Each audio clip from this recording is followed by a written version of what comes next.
In this video, we will finally be reviewing and ranking one of the most popular paddles in the entire space of pickleball, the 16mm Carbon 1X. Carbon has become a household name for anyone in the pickleball space and is known for creating extremely spinny, powerful, and ultimately premium paddles at a premium price point.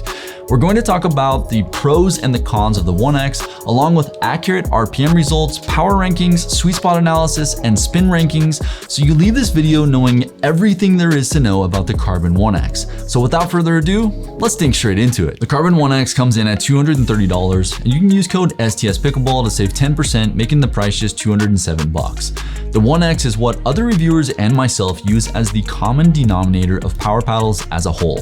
If it feels like a Carbon 1X or plays like the Carbon 1X, it's definitely a power-oriented paddle, no question. Extremely rigid and powerful off the face, the Carbon 1X is a fully thermoformed Gen 2 paddle utilizing premium materials through and through. They don't specifically utilize Toray T700 carbon fiber, but the owner did tell me it's an ultra-premium carbon fiber that they pay extra for and have done a ton of research and development to test the durability of it over time.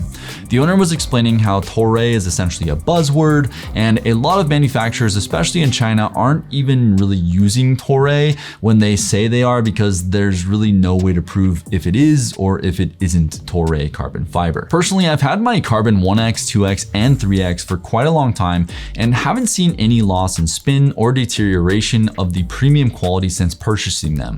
The Carbon 1X comes in at 16mm or 14mm in thickness. I personally prefer the 16mm version. It has a 5.5-inch grip length, a 4.25-inch grip circumference. It comes in at 7.8 to 8.1 ounces in weight. It has a swing weight of 123 and a twist weight of 6.45. So before we get into the spin results, I just want to talk about Carbon's new Pro Team Tour Bag 2.0 they just released.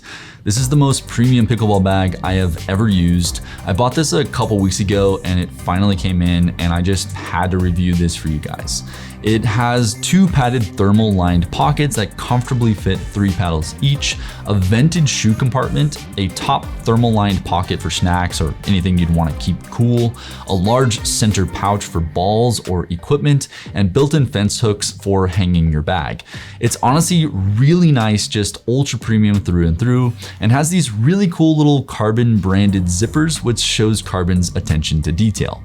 It also has a zip-off sling bag, which is super unique, in case you want to turn it into something more mobile that takes up less space. You can get 10% off the bag as well using the code in the description down below. So in my recent testing, my brand new Carbon 1X showed spin results of 2133 RPM for the 16mm and 2210 RPM for the 14mm version.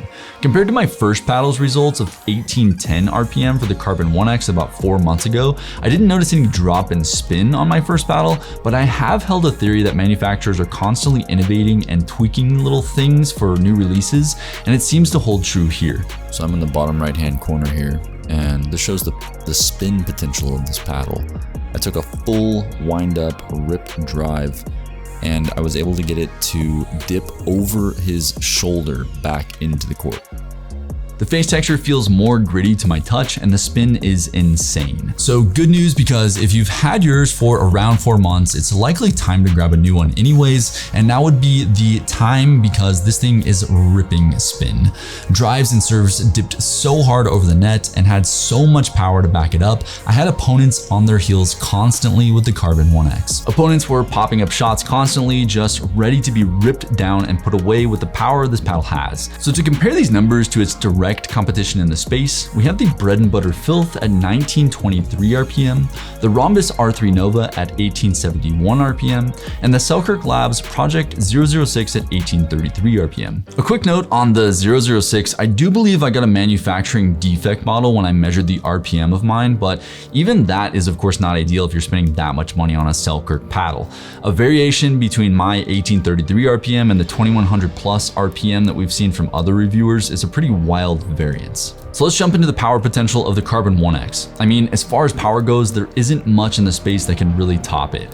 I can think of maybe a couple paddles like the new Gearbox Pro Series paddles, which have some major manufacturing and quality control issues sadly, and the HUDEF Viva Pro Gen 2, which is a monster of power at a really solid price.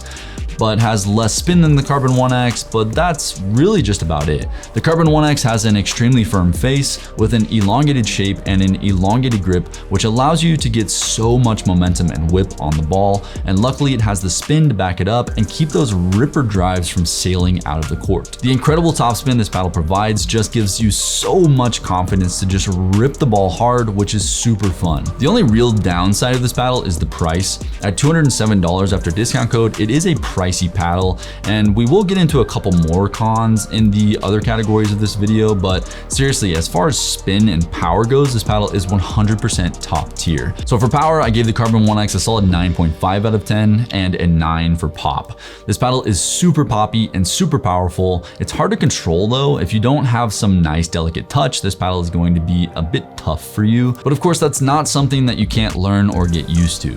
Once you do get used to this paddle, it really is a blast to play with. To compare that to its direct competition in the space, we have the bread and butter Filth at 9.5 for power and 8.4 for pop, the R3 Nova at 8.5 for power and 8.2 for pop, and the Selkirk Labs 006 at 8.2 for power and 7.5 for pop. So you can see that the Carbon 1X is the king of power and pop in this category of paddles for sure. Sweet spot wise, the Carbon 1X does fall a bit short, I have to say. It's extremely powerful and poppy off the center of the face, but it does feel punishing outside of the sweet spot. I did notice some of my drives and serves and even some of my dinks and resets when struck off center were quite punishing, and some were so dead off the face that they didn't even make it over the net. You know, I am all about transparency and being very blunt in my paddle reviews, and this is just the reality of this paddle. If you don't mind this and you really just love and want to just jump in on the Carbon experience and want this badass paddle with all of its incredible power and pop, then by all means just jump in and enjoy how fun this paddle is. But I just wanted to share a bit of caution when speaking about the sweet spot. As far as ranking goes, I gave the Carbon 1X an 8.2 out of 10.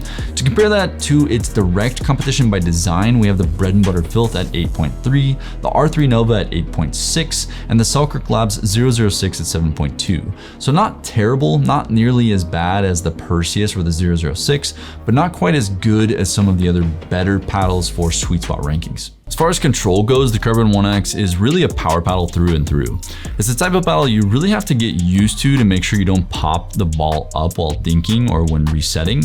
With the incredible spin of the Carbon 1X, it does grip the ball incredibly well and makes placing shots a breeze, which is nice and buffers its control ranking for sure, but ultimately it's not a control paddle and wasn't designed to be great in this category. I will say though, if you can get used to a more poppy paddle, putting less effort into your dinks is nice because you can conceal your shot choice really well, and it makes speed ups faster and more deadly because you don't really need to take a backswing. You can just sort of flick your wrist and get tons of spin and power on the ball really quickly. Also in hand volley battles at the line, the Carbon 1X is just awesome. So for control, I gave the Carbon 1X a 7.5, and to compare that to its direct competition by design, we have the bread and butter Filth at 8, the Rhombus R3 Nova also at 8, and the Selkirk Labs Project 006 at 7.3. All in all, the Carbon 1X was one of the initial groundbreaking paddles to enter the space for its time. It seems the owners are innovating and updating the tech involved in their paddles continually, and the spin and power of this paddle packs is insane and a freaking blast to play with on the court. Make sure to smash that like button, subscribe to support my passion and to see more videos just like this one, and have a freaking wonderful day.